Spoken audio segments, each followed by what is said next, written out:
I'm Harold Hollingsworth, and I'm a painter. The starting point is always the most difficult. From there, I just sort of take off. And for me, that's kind of where the work is more relevant, where the takeoff happens. It's a flight, and I haven't booked a ticket anywhere. So the painting allows me to just fly in any direction I want. My studio is right across the water from Discovery Park, and Discovery has a bunch of little pond areas.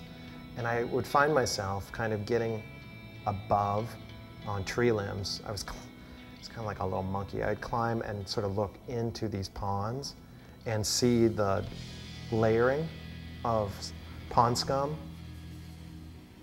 But you could definitely see one form sitting on top of another. And I would come back with this kind of stuff brooding in me.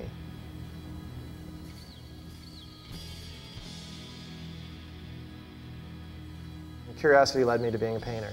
So where one starts, I find, is the kind of key ingredient. I think my parents would maybe say that I was a handful. I know I annoyed people quite a bit with questions. And I tended to be a little bit of somebody that got into trouble. I was really involved in the punk rock scene in the early 80s here in Seattle. I was in a punk rock band, and there was a gallery run by Larry Reed called Roscoe Louie, and bands would play there. And upstairs was the gallery, downstairs was where the shows would be. Within that world at that time, it seemed very feasible that you could do both, be into music, be into art, and the two worlds kind of collided. I was skateboarding, and I was pretty successful at that. I had some sponsorships. And then I snapped my humerus bone right here. Felt like somebody had hit my arm with a sledgehammer at full throttle, and it was bad. I'd say the things that have changed or affected me have always been moments where I thought I was having a tragic moment. You know, when I broke my arm severely, I was on one track, and by that action, I got then put into another track.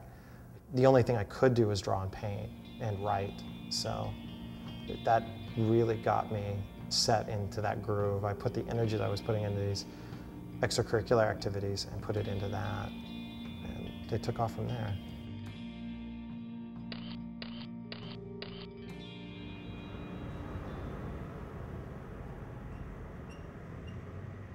You gotta love what you do, not who loves you.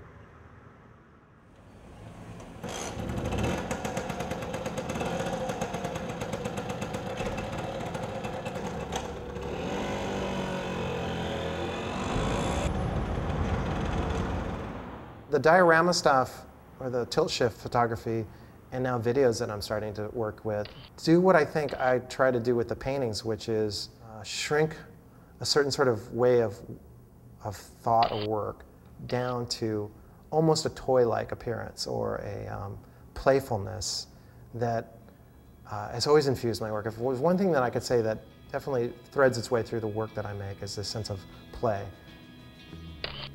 Things that are intimidating, large industrial tools and machinery and complexes, can suddenly look like a little kid's toy box, you know, or play area. And I find certain sorts of joy in flipping the world that way.